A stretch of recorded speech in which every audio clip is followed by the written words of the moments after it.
Hello, Sir Danilo. Kumusta po? Redmond Toys Raymond here. So, ito sir, unboxing and testing natin yung unit na order nyo.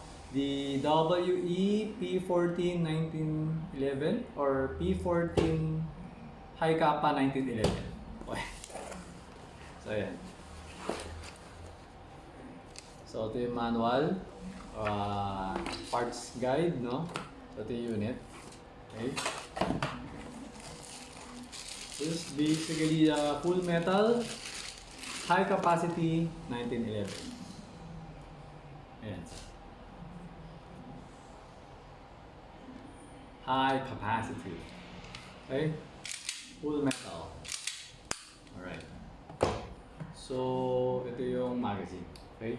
So, for the magazine, medyo ipitan ko lang konti. Just to make sure na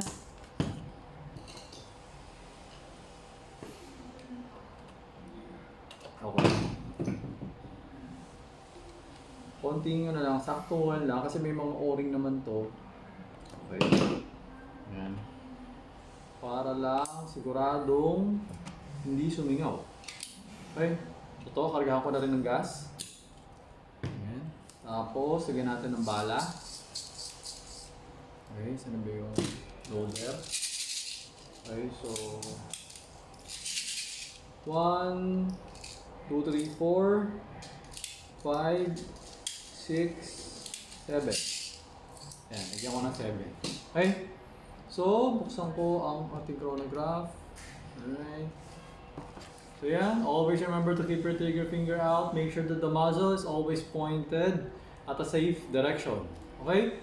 Always be mindful kung saan nakatutok yung muzzle. Alright, so ito, pasok natin, sir.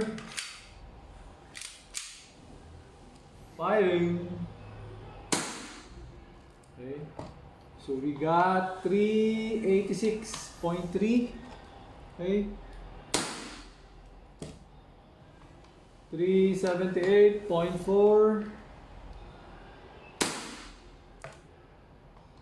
375.7.